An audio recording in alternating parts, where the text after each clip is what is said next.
Pop Média. Ouvrons nos oreilles. Plus je faisais la formation, plus mes douleurs s'estompaient, quoi. C'était fou. Alors, c'était pas que ça, évidemment, c'était tout le cheminement derrière, mais quand même, le puzzle se mettait encore plus en place. Et de comprendre ce qui m'était vraiment arrivé, ça a été une révélation, quoi. Banzai, épisode 5. Manon, soigner la douleur après l'avoir vécue de l'intérieur.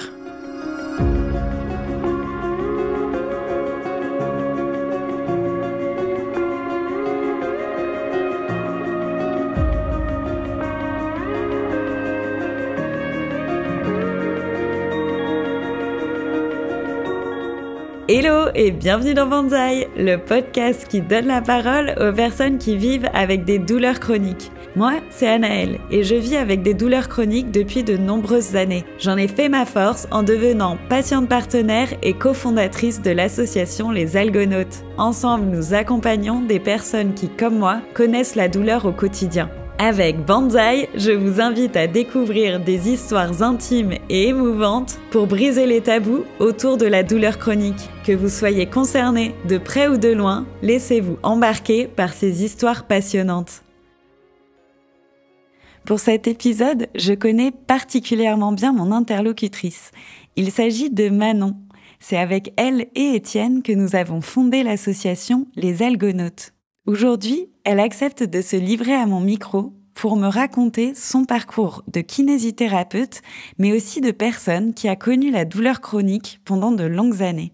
Alors, assise dans son canapé, entourée des jeux de son fils, je lui propose de commencer par se présenter et de me raconter comment les douleurs ont commencé. Je suis maman d'un petit garçon qui s'appelle Côme. Je suis en couple avec Sarah. Et donc, je suis kiné, spécialisée dans la douleur chronique maintenant. Puis, du coup, j'ai aussi un parcours en lien avec la douleur qui aurait pu être bien autrement. Enfin, je pense que voilà, mon chemin a été plutôt du bon côté, heureusement pour moi. Le premier truc où je me souviens avoir vraiment consulté parce que c'était problématique, c'était pendant mes études de kiné. Et je faisais du badminton et je suis revenue d'une session de badminton avec une douleur hyper aiguë au niveau du poignet, droit en plus, je suis droitière. On apprenait toutes les techniques en kiné où il y avait quand même beaucoup de manuels à l'époque et c'était hyper gênant pour moi. J'avais demandé un avis à un kiné qui nous formait et qui était un peu ostéo aussi, alors qui m'avait fait claquer le poignet, qui m'avait fait hyper mal en me disant ça doit être une instabilité, ça s'opère, hein, mais bon, va voir un médecin, mais là moi je pourrais faire de plus, et puis pouf, il m'a renvoyé comme ça. Et donc j'avais été hyper inquiète parce que tu vois, t'entends opération, instabilité. Est-ce que je pourrais bosser un jour ? Enfin, ça s'aggravait de plus en plus. Tu as toutes les techniques où je devais appuyer sur mon poignet, je pouvais pas. Donc ça a été le truc qui a commencé à bien me prendre la tête, qui a été crescendo jusqu'à... pendant longtemps, parce que je me souviens qu'après mes études de kiné, donc en 2011, je me suis formée en ostéo, et en fait, je pouvais plus utiliser mon poignet. Donc je m'étais dit, en fait, faut que je réfléchisse à me reconvertir, quoi, ça va pas le faire.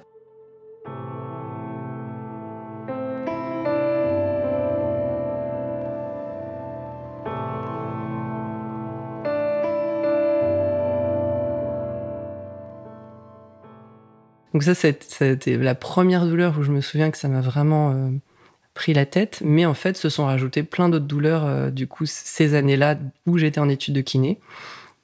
Après, il y avait le poignet, mais après, j'ai eu des douleurs à tous les étages au niveau du dos, la hanche, du fait où je boitais, les cervicales, la mâchoire. C'était vraiment à plein d'endroits différents. Enfin, là, je te fais le tableau maintenant avec du recul. À quoi ça ressemble, mais en fait, limite, je les associais pas forcément entre elles. J'avais, par exemple, un cycle hyper long, un peu un syndrome du côlon irritable, des choses comme ça, mais je faisais aucun lien entre les trucs. Donc tableau vraiment pas foufou. Et avec du recul, c'était une période à la fois... géniale étudiante, où je sortais vachement, où c'était la fête, où au début, je voulais pas du tout être à Paris, mais là, je commençais à accepter, c'était cool d'être à Paris.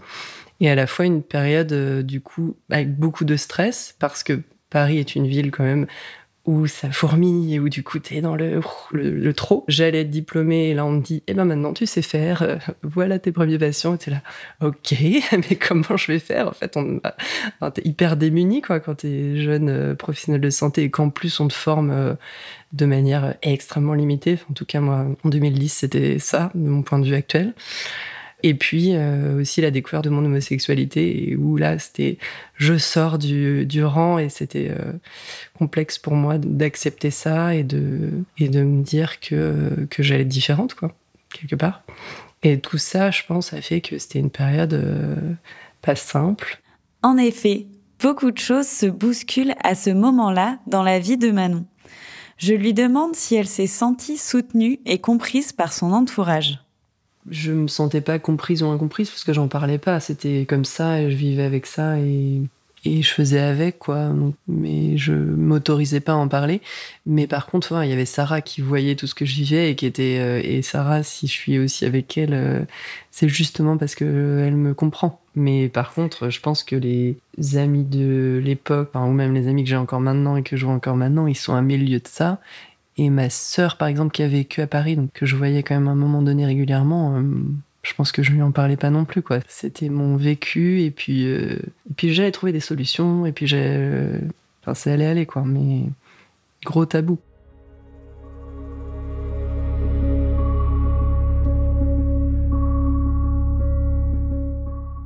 Plus j'avais de douleurs et de problèmes connexes, et plus j'avais envie de me restreindre et de me centrer sur une zone de confort qui était toujours plus petite. Et donc j'ai vraiment eu une phase où j'étais que dans la protection, à me dire ça le fait plus, et ça le fait plus, et toujours pas, je vais, puis mon métier non ça va pas, donc je vais changer, et puis ça va pas, donc c'est humain et c'est logique quand ça va pas de se dire je réduis. À un moment donné, tu peux plus réduire et puis t'es pas. Alors évidemment qu'il y a des fois où t'es contraint, tu peux plus. Je dis pas que c'est toujours possible, mais des fois quand c'est possible de se dire comment au contraire je peux remplir et que ça aille dans le bon sens, et d'avoir réussi petit à petit à aller vers des choses du coup pas en réaction mais qui me plaisaient. Et de prendre conscience de ce qui me plaisait, je suis retournée plus vers le chemin ou vers la vie, quoi. Pas vers juste me protéger en permanence.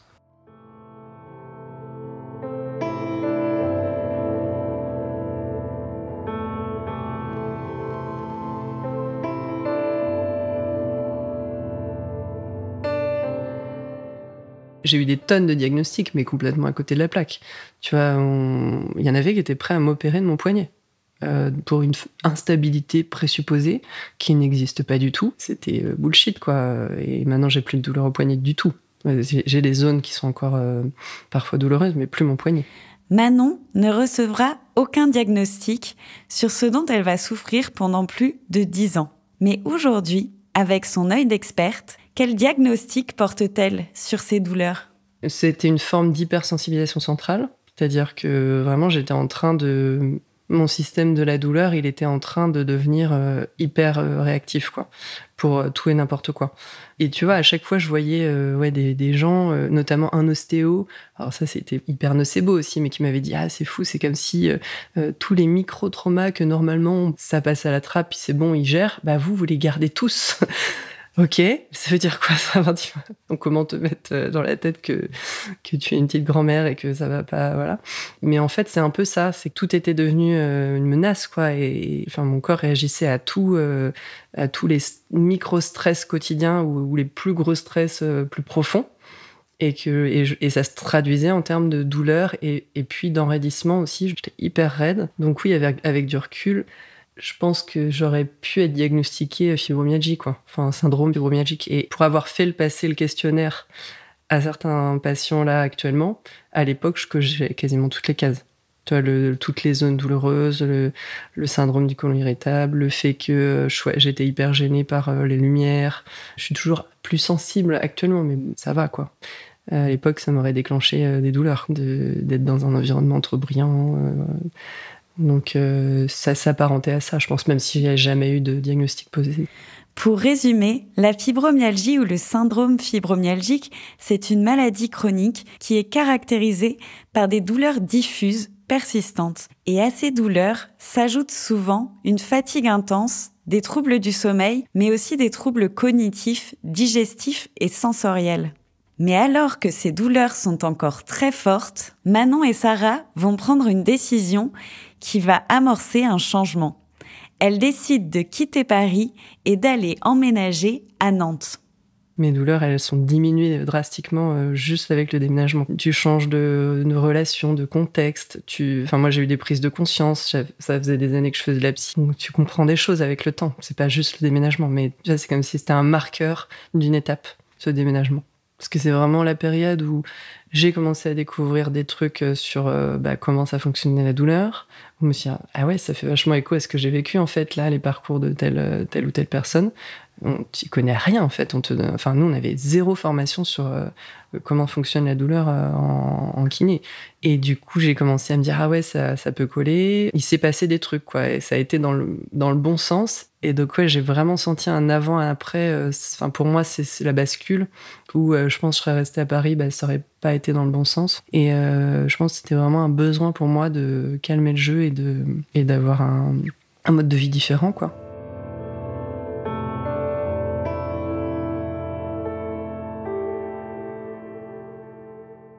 Donc là, il y a des trucs qui ont commencé à germer dans mon esprit, quoi, de me dire, ah ouais, je commençais à faire des liens.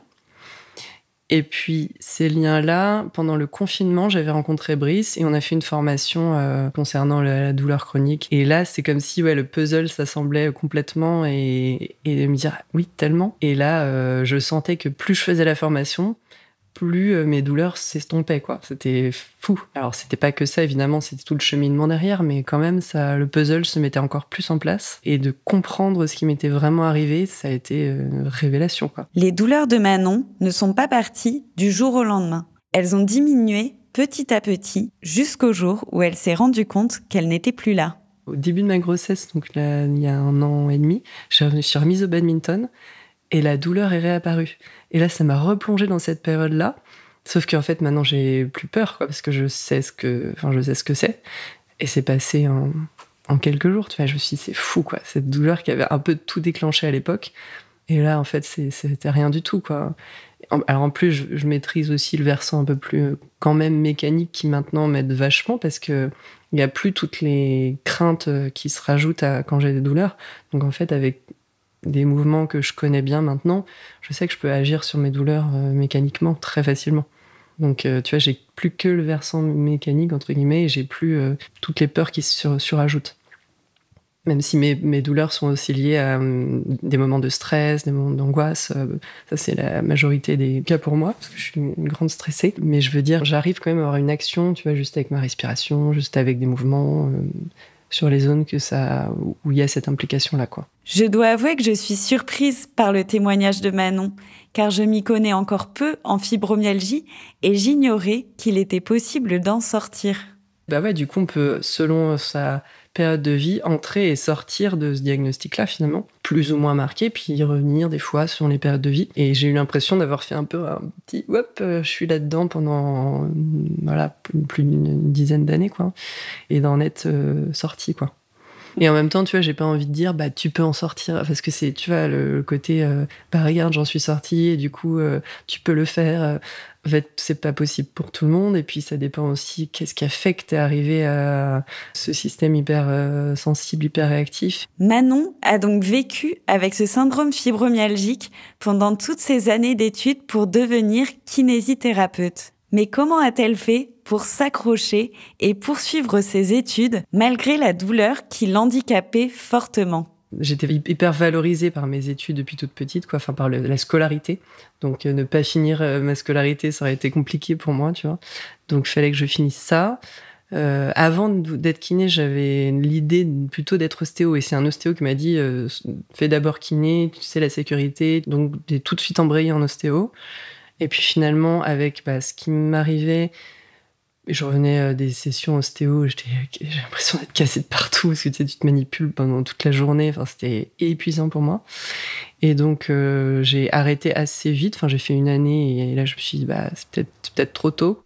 Au début de ma pratique, je crois que j'ai quand même songé plusieurs fois à me reconvertir, quoi. À me dire, est-ce que je vais tenir, et puis est-ce que ça m'intéresse aussi, parce que j'étais vraiment de pas avoir les clés de compréhension et d'être limitée pour aider les gens. Tu te sens hyper démunie et c'est frustrant. Et puis du coup, tous les jours, c'est un peu comme si on disait t'es pas assez bon, t'es pas assez bon, t'es pas assez bon, parce que tu crois que ça vient de toi et de tes connaissances, et donc du coup tu te formes, tu fais plein de trucs, mais en fait tu te rends compte que tu te formes, et puis tu butes toujours à la complexité de la douleur et du parcours des gens que tu rencontres. Et donc c'est un peu dur d'accepter que tu sauves pas les gens, que t'accompagnes les gens, et que du coup ça peut, des fois tu peux les aider, des fois non.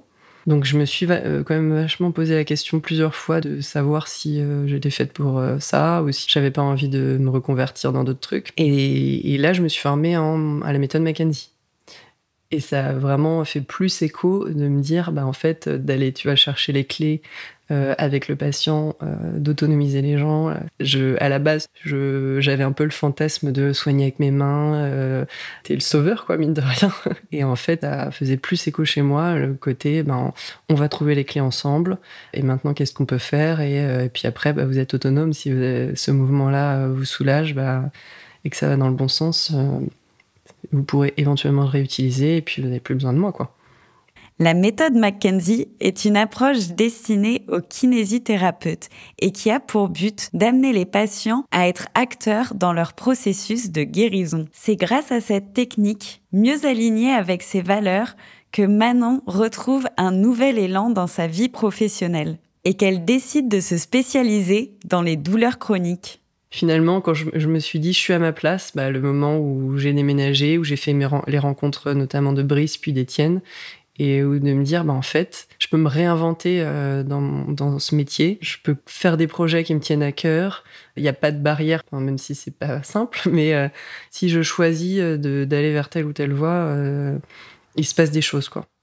Et je me suis formée encore plus autour de la douleur, etc., etc. Et les portes se sont plus ouvertes dans ce qui me plaisait. J'ai été actrice, de me dire j'ai envie d'aller là, c'est ça qui me plaît, et j'y vais, et c'est cool, et j'ai fait des rencontres, etc., etc. Manon trouve sa place en devenant kinésithérapeute spécialisée dans la douleur chronique. Mais il reste difficile pour elle d'assumer le fait qu'elle est elle-même concernée. Du coup, c'était une forme de honte de me dire, je suis kiné et j'ai des douleurs et je suis pas capable d'agir dessus, tu vois. Donc, je pense que c'était bien dans un coin, ça. Et c'est fou parce que pour en avoir parlé avec d'autres kinés ou dans des formations ou des copains kinés maintenant, mais en fait, la plupart d'entre eux, mais comme la plupart des gens, ont des douleurs et puis tu sais pas forcément pourquoi, comment. Et donc de dire, ouais, moi aussi, en fait, je souffre de tel ou tel truc, c'est un peu tabou et ça pourrait faire écho à une forme d'échec, ce qui n'est pas du tout le cas en vrai, mais c'est comme ça que je le vivais, je pense, à l'époque. C'est des trucs que j'abordais pas du tout parce que forme de honte et de pas assumer, de pas maîtriser et de pas avoir les outils pour moi, alors que je suis quand même censée être la spécialiste, quoi.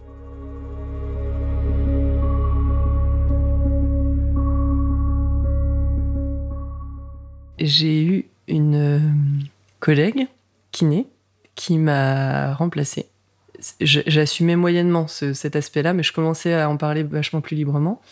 Et je commençais à assumer de dire aussi, ça, je sais pas, ou tu vois, là, c'est inconfortable pour moi d'être face à tel ou tel patient. Enfin, de plus assumer ce que j'étais réellement, quoi.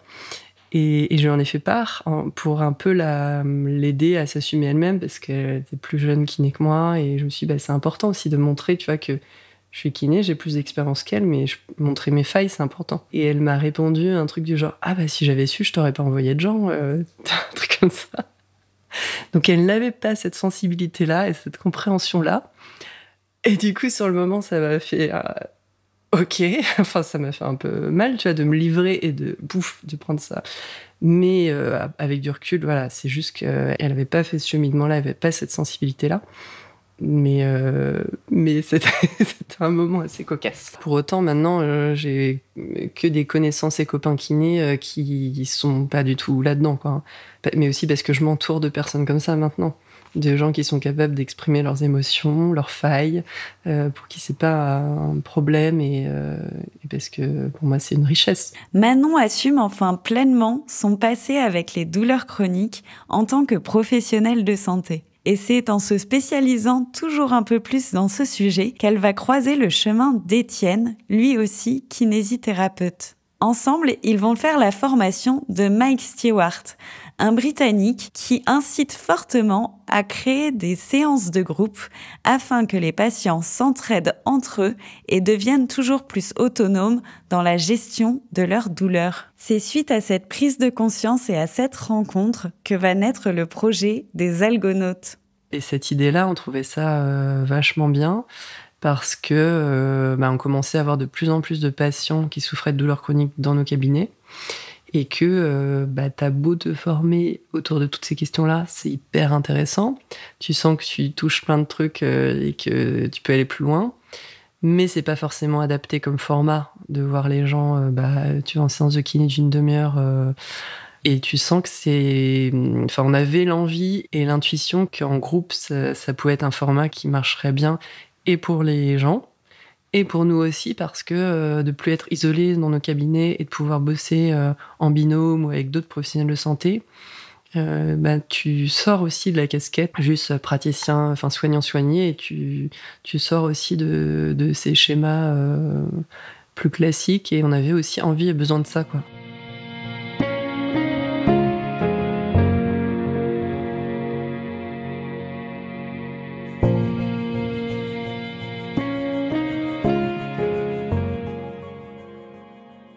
Donc on a commencé à réfléchir au contenu de ce qu'allait pouvoir devenir les futurs ateliers Algonautes. Qu'est-ce qu'on pourrait proposer aux gens qui soit le plus ludique possible pour que ça leur donne des pistes et qu'on puisse tous réfléchir ensemble et que ça soit pas du tout descendant, dans le sens où on voulait quelque chose de très participatif, qui crée de l'émulation. Et puis, on a commencé à en parler aux médecins autour de nous, à savoir comment eux, ils verraient les choses et quels retours ils avaient eux et quels conseils ils nous donneraient aussi. Enfin, d'essayer d'en parler aussi aux pros autour de nous, de faire des petites soirées pour en discuter entre nous. Et c'est comme ça qu'on t'a rencontré. Et voilà, quoi, ça a cheminé.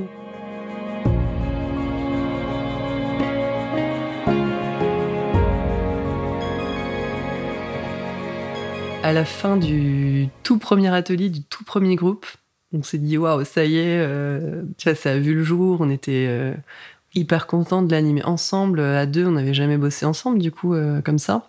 Et de voir que ça prenait avec les gens qu'on rencontrait et d'aller vers un versant qui nous plaît et qui nous stimulait beaucoup, quoi. Avec Étienne, c'était trop cool, quoi. C'était un peu l'aboutissement de tous les mois et les mois de réflexion, tout ça.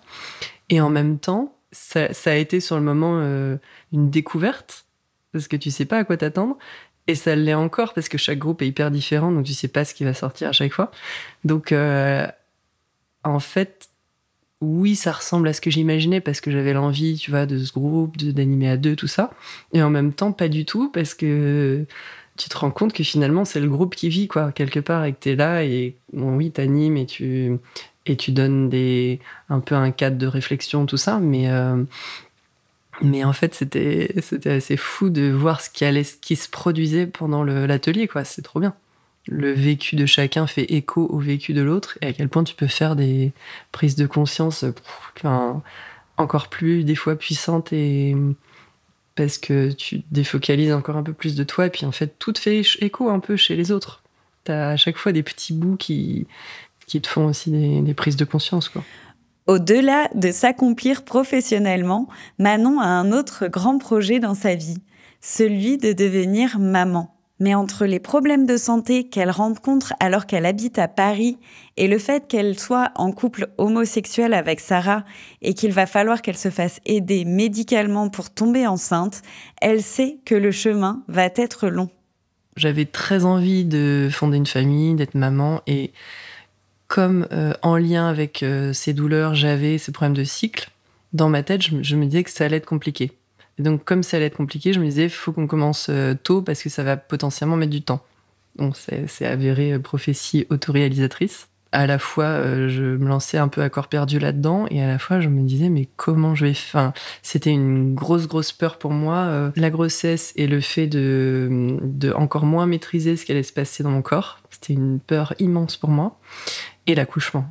L'accouchement, c'était le flip ultime, quoi. Je pense que ma phobie, c'est les piqûres, mais je pense que l'accouchement était quasiment au même niveau. Donc, ouais, c'était une énorme appréhension pour moi, mais mon désir de vouloir des enfants dans ma vie, à un moment donné, était plus fort que tout. Et du coup, quand ça a marché à la FIV pour Com, ça faisait 7 ans qu'on essayait. On a eu la chance, cette fois-ci, puisque la loi était passée, de faire ça à Nantes. Alors qu'avant, on allait dernière minute en Belgique le matin quand j'étais en train d'ovuler. Enfin, c'était un sacré parcours, quoi. Et donc là, c'était improbable. Enfin, c'était fou de pouvoir prendre ton vélo et d'aller faire la consulte au CHU de Nantes avec des médecins hyper bienveillants. Voilà. Et là, du coup, tout s'est hyper bien passé. J'ai hyper bien vécu le truc. Et je suis tombée enceinte, premier essai, improbable. Sauf que mon corps a surréagi à la FIV et à mes hormones de grossesse, parce que ça a marché. Et du coup, j'ai été hospitalisée dès la première semaine de grossesse et j'ai été arrêtée 9 mois. Donc ça va bien aussi dans le tableau de, tu vois, hyper réaction aussi.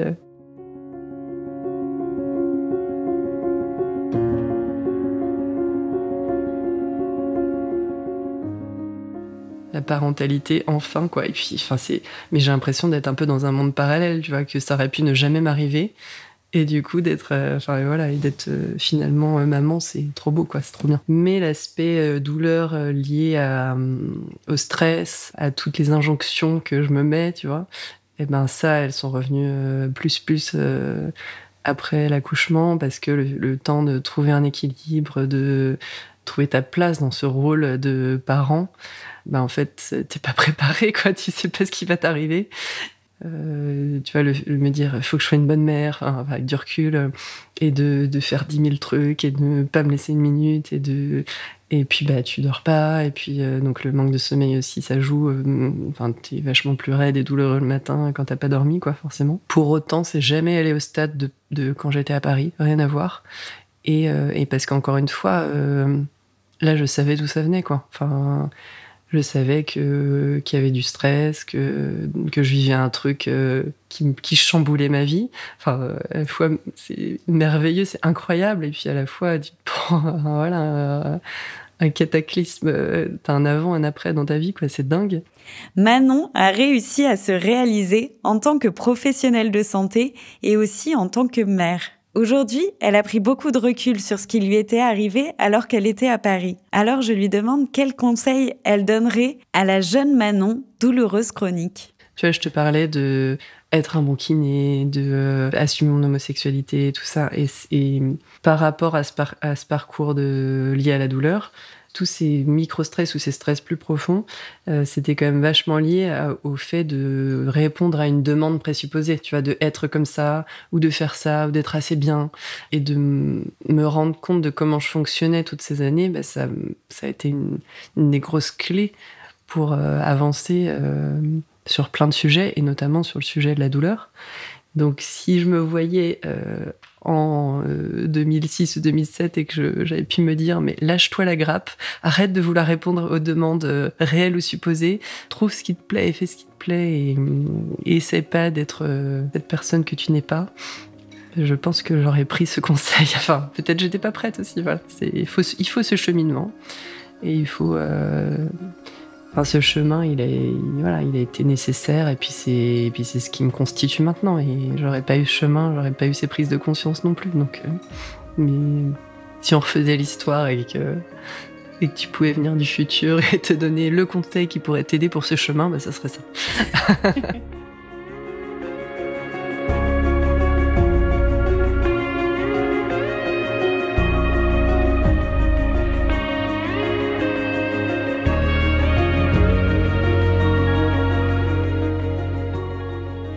Merci Manon de partager ton histoire avec autant de douceur et merci de m'avoir embarqué dans la grande aventure des Algonautes.